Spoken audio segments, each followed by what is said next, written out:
ഈ അത്ഭുതവുമായി ബന്ധപ്പെട്ട് വിശുദ്ധ ലൂക്കായുടെയും യോഹന്നാൻ്റെയും സുവിശേഷത്തിൽ ഉണ്ട്. വിശുദ്ധ ലൂക്ക പ്രത്യേകമായിട്ട് ഒരു വിവരണം നൽകുന്നുണ്ട്. ശതാധിപൻ ഈശോയുടെ അടുക്കലേക്ക് വരുന്നത് യഹൂദ പ്രമാണികളോടുകൂടിയാണ്. വളരെ പ്രത്യേകമായിട്ട് ലൂക്കാ സുവിശേഷകൻ പറയുന്നുണ്ട് ഈ ശതാധിപൻ ആരാണ് എന്ന്. ഈ ശതാധിപൻ അവർക്ക് ഒരു സിനഗോഗ് പണിയിച്ച് കൊടുത്തു, പ്രാർത്ഥനാലയം. അങ്ങനെ വലിയൊരു നന്മ ചെയ്ത വ്യക്തിയാണ്.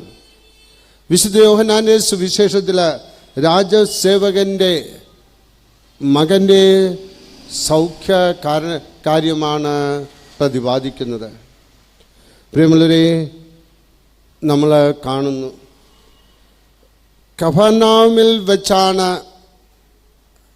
ശതാധിപൻ ഈശോയെ കാണുവാനായിട്ട് വന്നത്. കഫർനഹൂം യേശുവിൻ്റെ പട്ടണം എന്ന് അറിയപ്പെടുന്നു. കാരണം ഇതാണ്, കഫർനഹൂമിലെ കർത്താവായ ഈശോ ഏറെ അത്ഭുതങ്ങളും അടയാളങ്ങളും കാണിച്ചു. ഈശോയുടെ ആദ്യ കാലങ്ങളിൽ കൂടുതൽ പ്രവർത്തനം നടന്നത് കഫർനഹൂമിലാണ്. അതുകൊണ്ടാണ് കഫർനഹൂം ഈശോയുടെ പട്ടണം എന്ന് അറിയപ്പെടുന്നത്. ഗലീലി തടാകത്തിൻ്റെ വടക്ക് പടിഞ്ഞാറ് തീരത്തുള്ള സ്ഥലമാണ് ഇത്. വിശുദ്ധ പത്രോസിൻ്റെ ഭവനം അവിടെയായിരുന്നു. കർത്താവായ ഈശോ വളരെയധികം പ്രാവശ്യം പത്രോസിൻ്റെ ഭവനത്തിൽ പോയിരുന്നു. ഈശോ അവിടെ ആയിരുന്നപ്പോൾ ഒരു ശതാധിപൻ കടന്നു വരുന്നു. ശതാധിപൻ എന്ന് പറഞ്ഞാൽ ആരാണ്?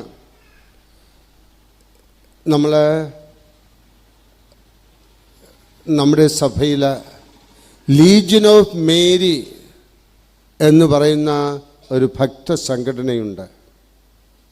ലീജിയൻ ഓഫ് മേരി എന്ന് പറയുന്ന ഭക്ത സംഘടനയുടെ ലീജിയൻ എന്ന വാക്ക് എവിടെ നിന്നാണ് വരുന്നത്? ലീജിയൻ എന്ന വാക്ക് റോമ സൈന്യത്തിലെ ഒരു വാക്കാണ്. ലീജിയൻ എന്ന് പറഞ്ഞാൽ 6000 ഭടന്മാരുള്ള ഒരു സമൂഹം. ഈ 6000 ഭടന്മാർ ഉള്ള സമൂഹത്തെ 60 ചെറിയ സമൂഹങ്ങളാക്കി മാറ്റി ആ ഓരോ സമൂഹത്തിലും 100 ഭടന്മാർ വീതം ഉണ്ടായിരുന്നു.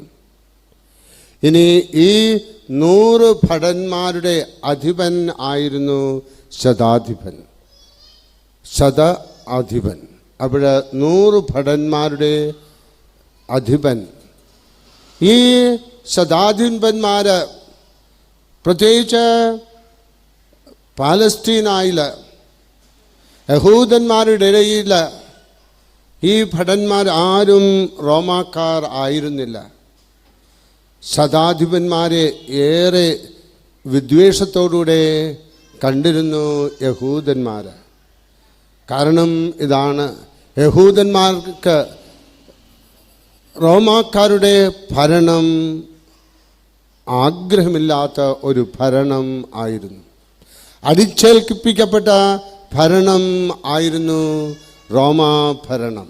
അതിനാൽ ഏറെ ദേഷ്യം ഈ ശതാധിപന്മാരോട് ഉണ്ടായിരുന്നു. എന്നിരുന്നാലും നമ്മൾ കാണുന്ന എന്താണ്?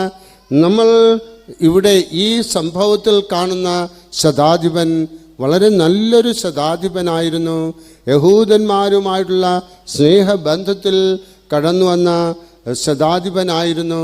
ശതാധിപൻ്റെ ജീവിതത്തിൽ ഒരു ദുഃഖം വന്നപ്പോൾ, തൻ്റെ ഭൃത്യൻ തളർവാദ രോഗിയായി മാറിയപ്പോൾ അവനെ ആ അസുഖത്തിൽ നിന്നും മോചിപ്പിക്കുന്നതിന്, സൗഖ്യപ്പെടുത്തുന്നതിന് ശതാധിപൻ ആഗ്രഹിച്ചു. ശതാധിപൻ ഈശോയെക്കുറിച്ച് കേട്ടിരുന്നു. ഈശോയുടെ അടുക്കിലേക്ക് നേരിട്ട് പോകുവാനായിട്ട് ആഗ്രഹിച്ചില്ല ഈ ശതാധിപൻ ഈശോയുടെ അടുക്കിലേക്ക് പോകുന്നത് യഹൂദ പ്രമാണികളിലൂടെയാണ്. ശതാധിപന്മാര് റോമ ചക്രവർത്തിക്ക് വേണ്ടിയും റോമൻ രാജ്യത്തിന് വേണ്ടിയിട്ടും മരിക്കാൻ തയ്യാറായിട്ട് നടക്കുന്നവരാണ്. റോമ ഗവൺമെൻറ്റിന് വേണ്ടിയിട്ട് എന്തും ചെയ്യുവാനായിട്ട് തയ്യാറായി നിൽക്കുന്ന ജനം. പ്രിയമുള്ളവരെ, എന്നാൽ പുതിയ നിയമത്തിലേക്ക് നമ്മൾ കടന്നു വരുമ്പോൾ ധാരാളം നല്ല ശതാധിപന്മാരെ കാണുവാനായിട്ട് സാധിക്കുന്നു. യേശുവിനെയും അനുയായികളെയും വളരെയധികം സഹായിച്ചിട്ടുള്ളവരാണ് ഈ ശതാധിപന്മാർ. കഥാവായ ഈശോ കുരിശിൽ തൂങ്ങിക്കിടന്നപ്പോൾ പ്രിയമുള്ളവരെ, യേശുവിനെ നോക്കിക്കണ്ട് ഒരു ശതാധിപൻ പ്രഖ്യാപിച്ചു, യേശു ദൈവപുത്രനാണ് എന്ന്. അവിടെ കൂടിയിരുന്ന ആ ജനത്തിന് ഈശോയെ ദൈവപുത്രനായി കാണുവാനായിട്ട് സാധിച്ചില്ല. എന്നാൽ ഈ ശതാധിപന് ഈശോയെ ദൈവപുത്രനായി കാണുവാനായിട്ട് സാധിച്ചു.